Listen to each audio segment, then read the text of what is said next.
Hello बच्चों, let's read the question. Question says which of the following is a characteristic of unit?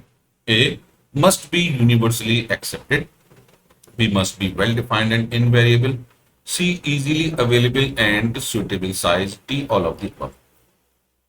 तो universally अगर accepted नहीं होगी unit तो हमारे लिए इंफॉर्मेशन का एक्सचेंज डिफिकल्ट हो जाएगा. इसका मतलब किसी भी यूनिट का यूनिवर्सली एक्सेप्टेबल होना जरूरी है so that information could be exchange conveniently. यानी अगर मान लीजिए किसी जगह पर हम अपने एक्सपेरिमेंट में यूनिट यूज करते हैं केजी और किसी और ने अपनी नई यूनिट डेवलप कर ली. लेट्स से एक जगह हमने नई यूनिट डेवलप कर ली से माइक्रोन या मीक्रो कर ली से मीक्रो. हमने एक इमेजिनरी यूनिट बना ली है. तो अब हमारे लिए बड़ा मुश्किल हो जाएगा क्योंकि हमें नहीं पता कि एक मीक्रो का एक केजी से क्या रिलेशनशिप है. तो हमने केजी को पूरे वर्ल्ड में एक्सेप्टेबल बना लिया. इसका मतलब it must be universally accepted. तो पहला स्टेटमेंट हमारा सही है. Must be well defined and invariable.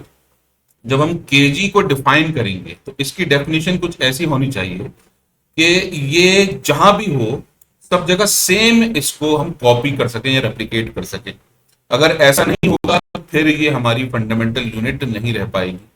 जैसे केजी के लिए पहले डिफाइन किया गया था, it is the mass of platinum iridium cylinder. Platinum iridium cylinder, इसको प्रिजर्व करके रखा गया था फ्रांस में. तो ये इसके रेप्लिका को बनाकर पूरी दुनिया में हमने एक्सचेंज कर दिया. तो ये हमारी फिक्स्ड फिजिकल क्वांटिटी हो गई एंड इट इज इनवेरिएबल. यानी ये वेरी नहीं करनी चाहिए. वेरिएंस मतलब प्रेशर या टेम्परेचर का इसके ऊपर कोई भी फर्क या और कोई फिजिकल पैरामीटर का फर्क नहीं पड़ना चाहिए. तो ये बात भी बिल्कुल सही है.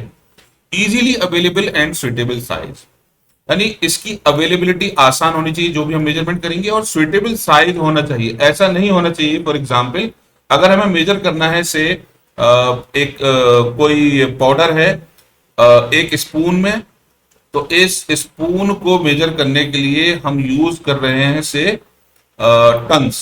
तो ये हमारे लिए एक इम्प्रैक्टिकल यूनिट हो जाएगी. सुइटेबल साइज नहीं होगा. तो इसको मेजर करने के लिए हमारे पास सुइटेबल साइज ही होना चाहिए, तभी ये एक्सेप्टेबल होगी, यानी ये इसका कैरेक्टरिस्टिक बनेगा. तो इसका मतलब हमारे लिए ये सारे ही कैरेक्टरिस्टिक जरूरी हैं किसी भी क्वांटिटी के यूनिट होने के लिए. तो हमारा ऑप्शन होगा all of the above. I hope you understood the solution. Thank you.